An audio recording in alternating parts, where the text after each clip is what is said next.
I opened a Minecraft server with no rules for 1 week, where people were able to build, grief, and do whatever they wanted. The lack of rules, as well as the 1,000 block world border, meant this was the perfect storm for absolute chaos. From players forming groups, using illegal items, to even a seed cracker finding the seed of the server. You don't want to miss what happened over these 7 days. So sit back, subscribe, and enjoy the bordered server event.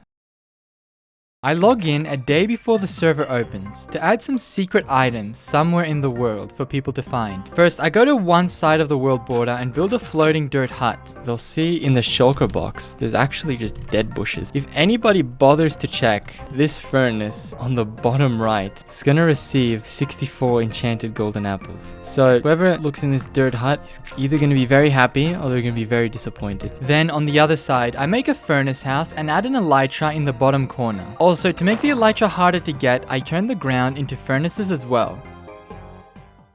It's now day 1, and as the server becomes open to the public, you might think I'd just be spectating people. But for the first day, I want to survive alongside everyone, and see how long I last. As I head off in the savannah biome, everyone's already making progress. The person who seems to be advancing faster than everyone else is a player named Shardavius, who's the first to get iron. As I explore, I come across a village, which I loot. Another player named Vi1 says that on another server, he was able to use an exploit to crash everyone around him, but the anti-cheat I added to this server prevented him from doing that. So I'm glad I added the anti-cheat. I continue with my mining expedition, but then I die in a stupid way. Yeah, just pretend that didn't happen. As the day continues, people are grinding and progressing at a fast rate. Shardavius, the player from earlier, somehow already got full netherite gear, only a few hours after the server opened, which makes him the current strongest player on the server. However, some strong contenders are 2 players named I Want to Die Law and Jackaroo, who both have full diamond armor. There's also been a lot of speculation about whether there's a secret end portal hidden somewhere in the world. Shardavius says that he tried locating an end portal with Eyes of Ender, but there are no portals within the world border. And he's right, for now, because tomorrow an end portal will open at spawn.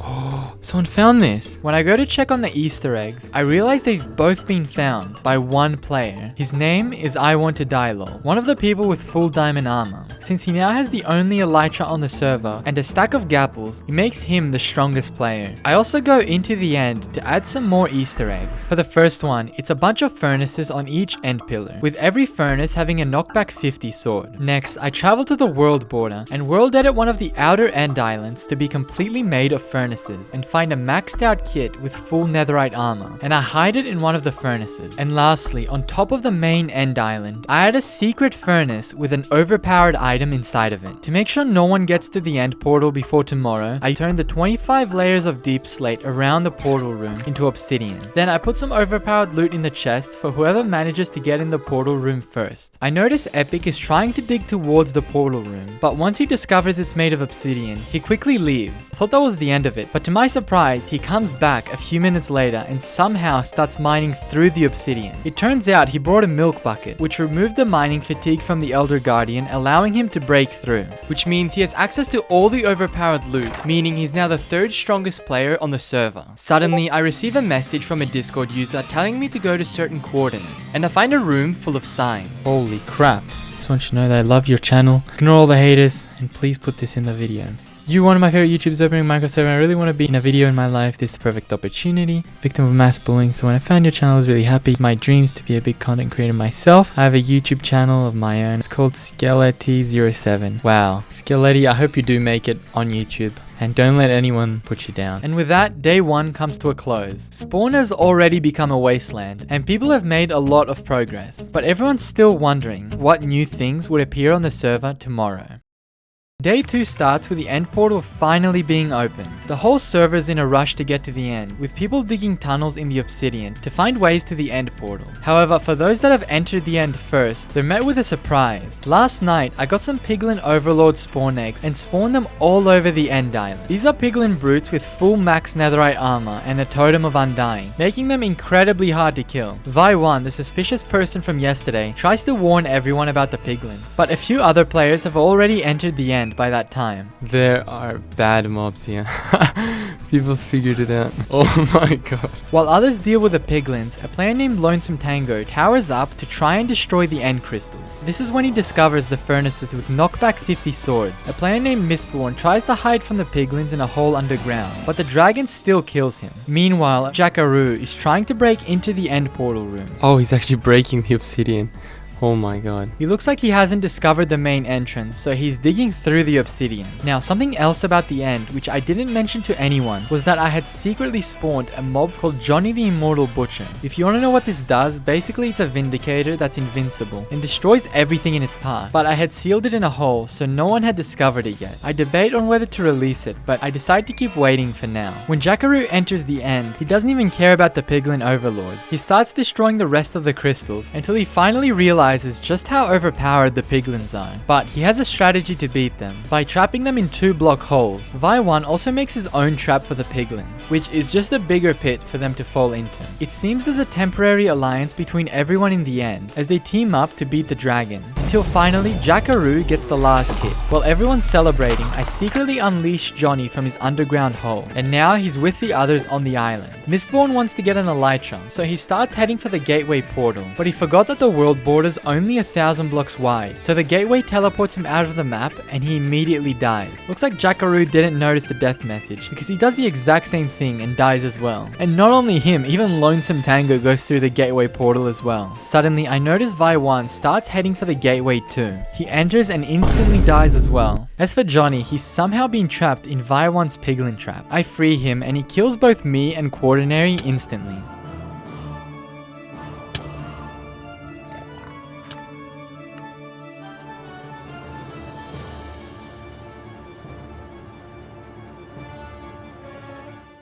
As the day goes on, spawn gets progressively more destroyed, more lava casts have appeared, and the landscape is getting unrecognizable. But people have also built things, like a nether hub with tiny highways that go all the way to the world border. I spectate a player named Sifi who's in the end portal room. I follow him into the end and see that someone's built a bridge to the Furnace Island. However, no one was able to find the shulker box yet. I notice that someone's found an end city at the edge of the world border, which seems to be the only natural end city in the whole server. And it looks like people have been trying to find other ones, since they've bridged across the other end islands. Sifi's looking through the Furnace Island until he gives up and leaves. I decide to troll him by spawning a snow golem on the bridge, and the snow golem actually throws snowballs at an enderman near him, but lucky for him, he survives. At this point in the server, people have reached every corner of the overworld and the end, and the world border's small size means that no bases are truly safe, as we'll soon see. The server wakes up to a player having cracked the server's seed. The one who's responsible for this is Epic10L2, the same person who broke into the portal room on day 1. But what I didn't mention is that Epic is an experienced seed cracker, being the person who cracked the lifesteal SMP seed for seasons 5 and 6, and sometimes he even helps people recover their personal world seeds. Epic says finding the seed took him less than an hour to do from when he logged on. He did this by using a better version of 2 of his public programs, allowing him to crack the pillar seed from the end pillars. Then he ran a brute force to get 1 structure seed result, and then he reversed it into 2 world seeds, which let him find the correct one. So he's the only person who knows exactly where all the structures are, as well as even where ancient debris is in the nether. Other than this, in the morning, 2 players named Bufflol and Samcraft built highways in the overworld. These are located about 100 blocks from actual 00, and they stretch all the way to the world border. Most bases on the server have now also been griefed. Even the most distant bases are no longer standing. I teleport to Bufflol, one of the highway builders, and I see that he's going into the end portal room. In the end, someone also blocked the snow golem so it couldn't shoot at people. The Furnace Island was also mined out more as people tried to find the hidden shulker box, but no one was able to find it yet, and the secret Easter egg above the main island was still untouched. Since no one's found any of the Easter eggs in the end, I decide to add a secret end ship in the middle of the void as a way for players to get another elytra. I post a screenshot of it on the Discord without telling people where it is. I go back to Buffalo and see that he's encountered Mistborn in the end, but it doesn't look like they want to fight, and he even gives Mistborn some food. As the day continues, a few hours later, someone has already found the end ship. Has anyone... Oh wait, what? There's no way they found it.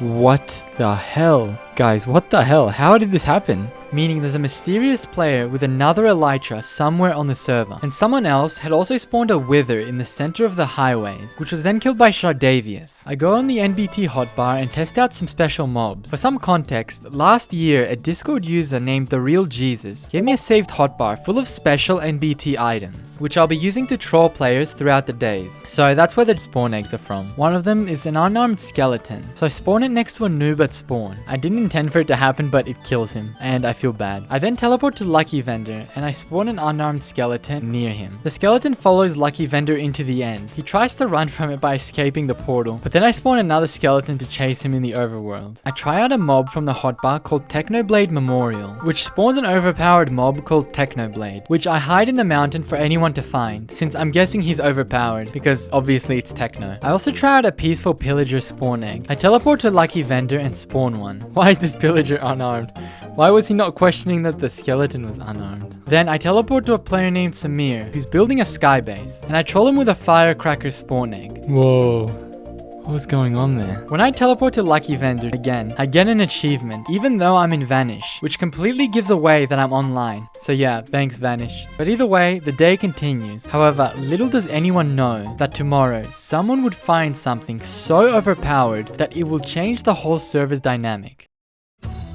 In the early hours of the morning, I Want to Die LOL is grinding at the Furnace Island to find the shulker box. He's really dedicated. He's found most of the other Easter eggs as well. Damn, he actually got really close to this. He was almost there if he just had looked here. At the same time, Epic is annoyed. He believes that the max loot in the Furnace Island is too overpowered, and he asks me to make it less OP. When I say no, Epic enters the end to find the shulker box for himself. Now, as Epic heads towards the Furnace Island, he doesn't think that anyone's there, but as he approaches, he sees I Want to Die LOL in the distance. Seems like I Want to Die LOL doesn't notice him, so Epic runs towards him. Epic switches to his knockback 50 sword and catches I Want to Die LOL off guard, Oh my god. hitting him and knocking him into the void. I Want to Die LOL tries to switch back to his elytra, but he doesn't have enough time, and so he dies. His death makes Shardavius the strongest person, with Epic now at number 2, and the mysterious person with the end ship elytra at number 3. As for I Want to Die LOL, I'm surprised he doesn't have a base of his own.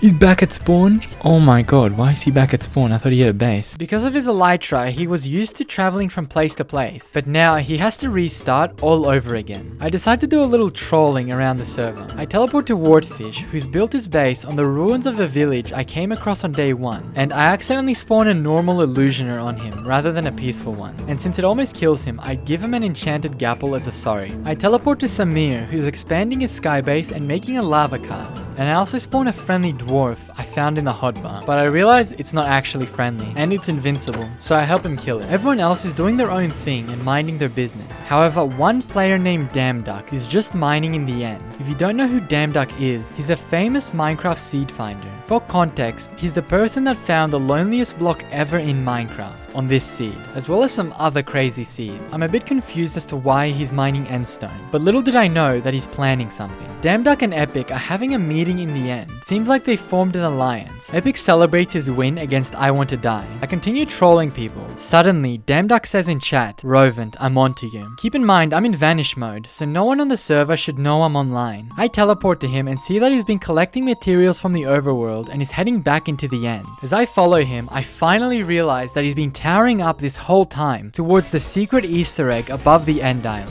So, what's in this furnace, you may ask? Well, take a look. It's a sword called the Death Touch, which is enchanted with sharpness 255, as well as other god enchantments. Damduck ladders up and reaches the furnace. By taking the sword, he's instantly the strongest player on the server. Damduck tests the sword on an enderman, instantly one-shotting it and making it drop stacks of pearls. Then he goes to the overworld and tests it on a horse, making it drop enough leather for a full suit of armor. After those events, I go to sleep since it's about 2 AM for me, which technically makes it day 4 since it's past midnight, so that's why all of this section was in day 4. But anyway, when I wake up, a few things happen. Epic sent me a screenshot of an end ship outside the world border. Epic's other ally, Sifi, used an exploit involving ender pearls and TNT to enter the end ship outside the world border. Sadly for them though, the item frame with the elytra is missing due to it being out of bounds, but I was surprised they even got there in the first place. As I log onto the server, Samcraft, one of the highway builders, is building a mob farm with another player named Timmy. Samcraft calls for all OP items to be banned.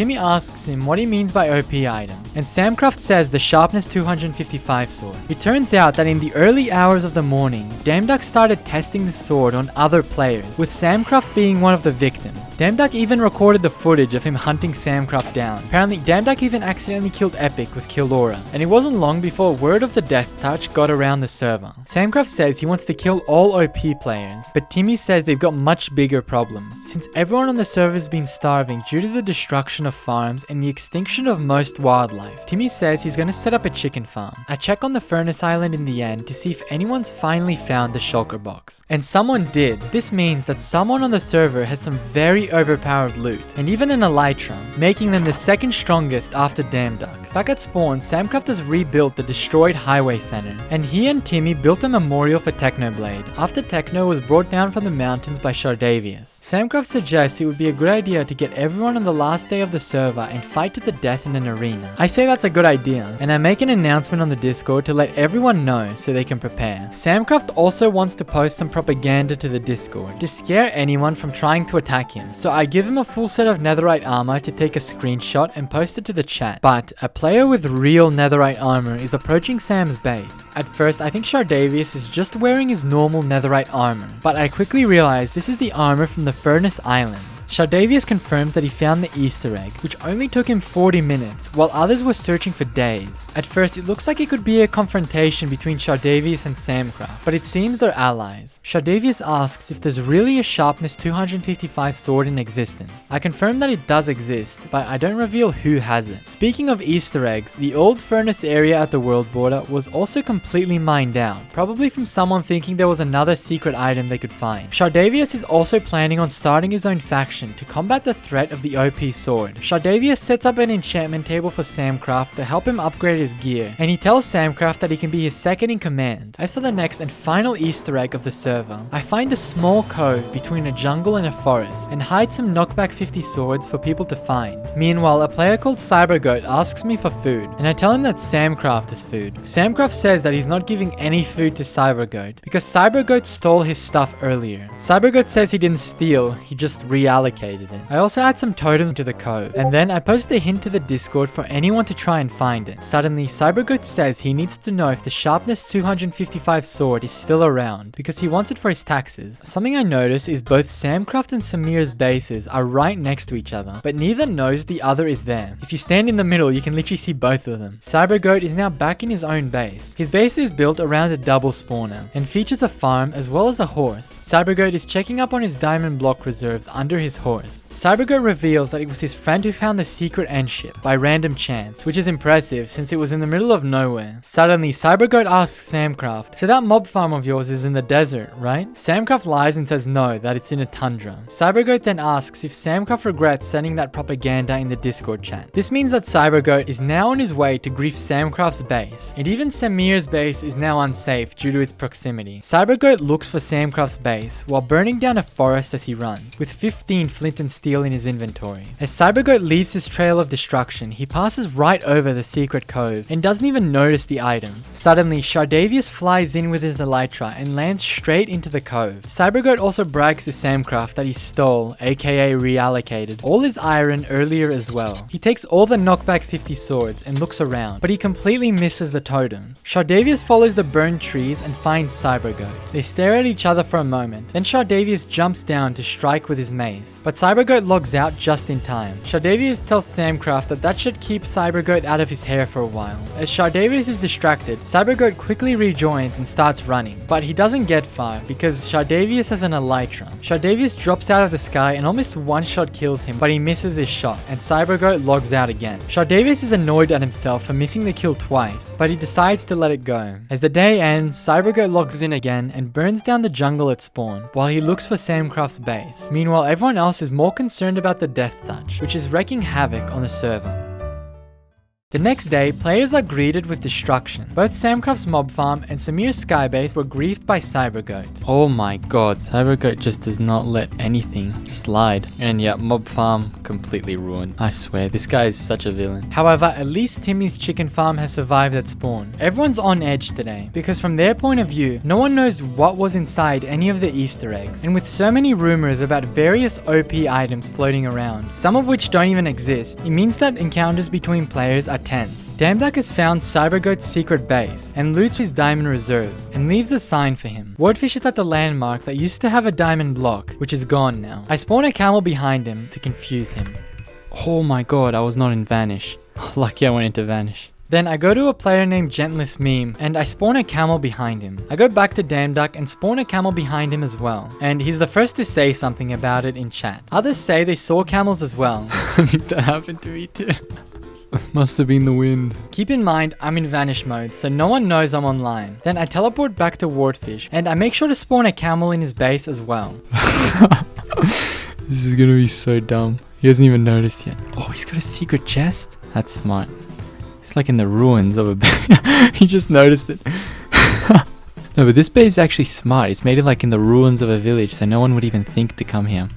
I don't think it's gonna kill him. See, at least he's showing mercy. I look through some more spawn eggs from the hotbar and I find one called the Magma King, which spawns a giant magma cube, and something called a watchful security camera, which is a creepy Steve head that follows your movements. I spawn some of these mobs around spawn for people to find. Then I go to Stop Furball and do the same thing. Stop Furball is towering up towards an apartment made in the stone pillars at spawn. I go up there first and spawn some security cameras for him to find. Suddenly, people start asking what the security cameras are, with everyone being confused as to why there's floating Steve heads everywhere. I try out some bombs which I find in the hotbar, which do insane damage to the landscape. I go to Wardfish's village base, and it seems he's become allies with Gentlest Meme. I use one of the nukes on the mountains near the village, and despite the whole mountainside being on fire, they don't even notice it. Then I go off Vanish and say hi to Wardfish and Gentlest Meme. Wardfish offers to show me his previous base, which was griefed before he came to this one, and I follow him through a path in the nether, and as I follow him, Damduck tells everyone that he sent something interesting to the Discord chat. But before that, Wardfish shows me his old base, which is located next to the world border. After seeing the ruins of his base, I give Wardfish a Johnny spawn egg and tell him to use it if someone tries to kill him at his new base. I go back in Vanish and teleport to people. I go to Damduck and spawn smoke particles around him, which he's confused about. Then I go on Discord to see what Damduck had sent. Damduck sent a text file with the complete list of all naturally generated loot on the server within the 1,000 block world border, which is insane, and I don't know why he did this, but it's very cool, and all the loot is doxed now. Then I spawn a nuke in front of him, not knowing he was that close, and I almost accidentally kill him. Back at spawn, it turns out that earlier in the day, a player named Stop Furball had turned the spawn house into crafting tables. No one knows why he did this, but at least people can craft there now. To me, spawn seems a bit too safe right now, so I spawn some more Magma Kings, and I discover a new spawn egg from the hotbar called the Godly Steed. These might seem like normal skeleton horses, but they can travel thousands of blocks per second and jump hundreds of blocks in the sky. I spawn more Magma Kings until Stop Furball finally sees them. He also notices the Godly Steed and tries riding it. He goes so fast he's out of my sight within a couple of seconds. I teleport to him, but he's already dead from riding it off a cliff. I feel bad for him since he didn't know the risks, so I teleport him back to get his items. But then I put out a public warning for people to beware of the mobs that spawn. Meanwhile, I flood spawn with more mobs, even spawning a Johnny. I check up on Stop Furball, who keeps trying to ride the Godly Steed but dies again. I then go into the Nether Hub and spawn dozens of killer bunnies, a Johnny, and even more Godly Steed. Right at this time, I notice Stop Furball is heading into a nether portal from one of the overworld highways. As he walks in, he sees the Godly Steeds and is chased by hundreds of killer bunnies. He tries to enter the central portal but is instantly killed and loses his diamond gear. Meanwhile, Neo Doge goes to the nether highways but is ambushed by killer bunnies. He tries riding a Godly Steed to escape, but it runs so fast it teleports him in the middle of the overworld and kills him. Wardfish is heading towards spawn to investigate the strange phenomena that are appearing. Since it's not chaotic enough, I spawn another Johnny in the nether portal at spawn, but it kills Neo Doge instantly. Oh my god. Neo Doge also tries trapping Johnny, which seems to be working somehow. Damduck and Wardfish are near the center of the highways and have now met up. Wardfish tries to shoot Johnny, but his arrows bounce right off, so not even the death touch stands a chance against Johnny. As the day progresses, I get a message on Discord telling me that Samcraft made something for the server. I log on and see that Samcraft's built an arena for the deathmatch on day 7, but since it'll be griefed by then, I use World Edit to save it as as a schematic. Samcraft also shows me secret TNT that he planted under the arena. I go back to spawn to see what changes have happened. I expected the center of the highways to still be chaotic with mobs, but it seems like most are gone now. Despite the mobs causing a lot of chaos on this day, it seems like things have finally calmed down for now.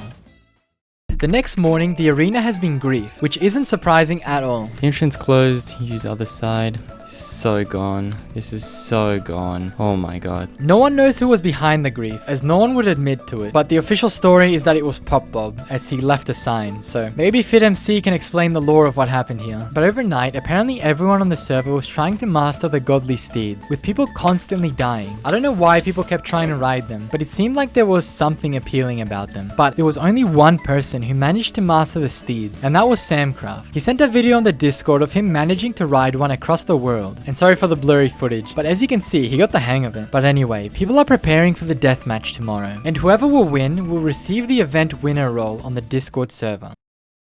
The last day has arrived. Everyone's getting ready to fight, but there's an unusual phenomenon that has appeared. All over spawn, there's diamond and emerald blocks everywhere. People have built houses, pillars, and all sorts of random structures with them. And there's also random mobs, which I didn't even spawn. CyberGoat offers me a stack of gapples to give him an upgrade template. I don't do the deal, but I'm wondering how it's possible that everyone's suddenly so stacked. Even on the Discord, people are sharing photos of stacks of gapples in their inventories. All of this should have been impossible, unless someone somehow got access to the NBT hotbar. CyberGoat messages me and says that there were villagers selling stacks of diamond blocks and gapples for a single block of dirt earlier this morning. A player named Lonesome Tango says he discovered an Easter egg that gave him access to special items, which confused me since I didn't add any more Easter eggs. It could have happened while I was looking through the hotbars. Maybe I accidentally dropped some shulker boxes and never noticed. But anyway, even though the whole server now has stacks of gapples, the deathmatch is about to begin. I ask people where the arena should be, and